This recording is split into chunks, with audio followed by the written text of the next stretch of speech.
نحمده ونصلي على رسوله الكريم اما بعد فاعوذ بالله من الشيطان الرجيم بسم الله الرحمن الرحيم عن ابي هريره قال قال رسول الله صلى الله عليه وسلم حق المسلم على المسلم خمس رد السلام وعيادة المريض واتباع الجنائز وإجابة الدعوة وتشمیت العاطس متفق علیہ۔ حضرت ابو ہریرہ رضی اللہ تعالیٰ عنہ راوی ہیں اس حدیث کے کہ آقا علیہ الصلاۃ والسلام نے فرمایا کہ ایک مسلمان کے دوسرے مسلمان پر 5 حقوق ہیں۔ نمبر 1 سلام کا جواب دینا، نمبر 2 بیمار کی عیادت کرنا، نمبر 3 جنازے کے ساتھ جانا، نمبر 4 دعوت قبول کرنا، نمبر 5 چھینکنے والے کا جواب دینا۔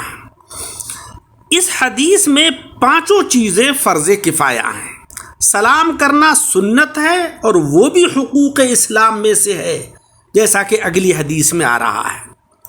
مگر سلام کرنا ایسی سنت ہے کہ جو بہت ہی افضل ہے۔ کیوں؟ اس لیے کہ سلام کرنے سے نہ صرف یہ کہ تواضع اور انکساری کا اظہار ہوتا ہے، بلکہ یہ ادائے سنت واجب کا سبب بنتی ہے، یعنی سلام کا جواب دینا واجب ہے۔ بیمار کی عیادت اور جنازے کے ساتھ جانے کے حکم کے سلسلے میں اہل بدعت مستثنی ہیں، یعنی روافض وغیرہ کی نہ تو عیادت کی جائے نہ ان کے جنازے کے ساتھ جایا جائے۔ اجابت الدعوہ، دعوت قبول کرنا، اس سے مراد یہ ہے کہ اگر کوئی شخص اپنی مدد کے لیے بلائے تو اس کی درخواست قبول کی جائے اور اس کی مدد کی جائے۔ بعض حضرات نے کہا ہے کہ دعوت قبول کرنے کا مطلب یہ ہے کہ اگر کوئی شخص مہمانداری اور ضیافت کے لیے مدعو کرے تو اس کی دعوت کو قبول کر کے اس کی طرف سے دی گئی ضیافت میں شرکت کی جائے، لیکن شرط یہ ہے کہ ضیافت کسی بھی حیثیت سے ایسی نہیں ہونا چاہیے کہ جس میں شرکت گناہ کا باعث بن جائے،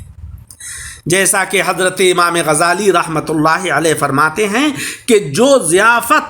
محض از راہ مفاخرت، یعنی ایک دوسرے پر فخر کرنے کے لیے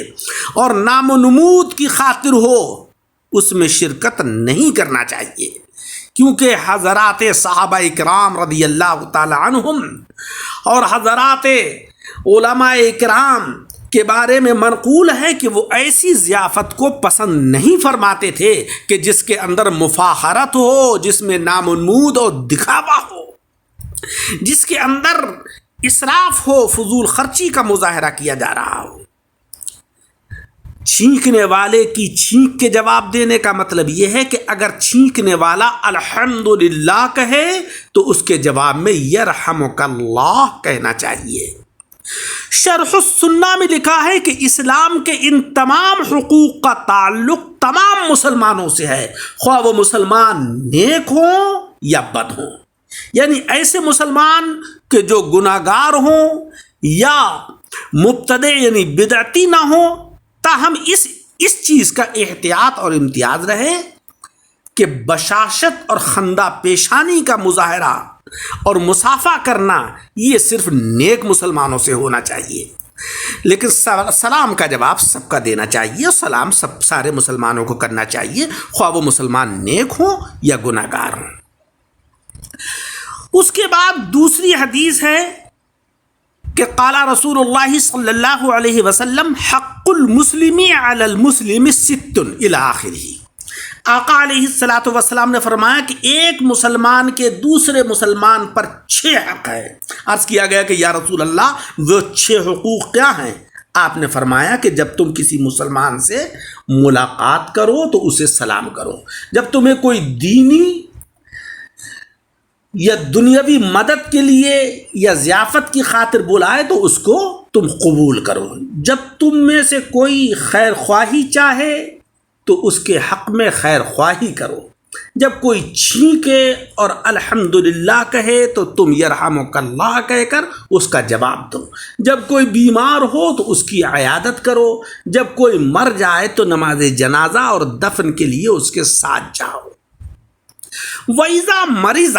اس حدیث میں اذا مریضہ کا مطلب یہ ہے کہ جب کوئی مسلمان بیمار ہو تو اس کی عیادت کے لیے جانا چاہیے اور اس کی مزاج پرسی کرنا چاہیے، اگرچہ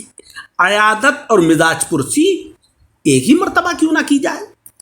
اس حدیث میں اسلام کے 6 حقوق بتائے گئے، جبکہ اس سے پہلی والی حدیث میں حقوق کی تعداد 5 بیان کی گئی۔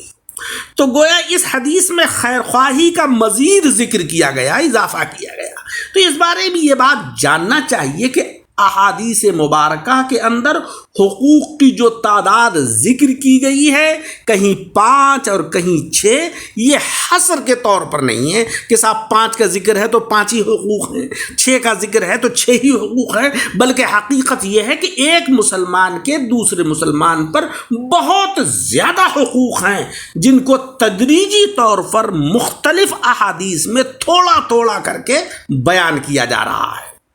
اور یہ بھی ہو سکتا ہے کہ یہ احکام بذریعہ وحی آپ کے پاس اسی طریقے سے بتدریج نازل ہوئے ہوں، یعنی پہلے تو 5 حقوق کا حکم نازل کیا گیا ہو، پھر 6 حقوق کے احکام نازل کیے گئے ہوں۔ لہذا ہمیں یہ چاہیے کہ ہم آقا علیہ الصلاۃ والسلام کی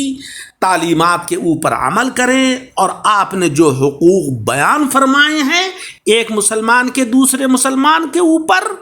ان حقوق کی ادائیگی کی کوشش کریں۔ اللہ تبارک و تعالی ہمیں عمل کی توفیق عطا فرمائے، آمین بجاہ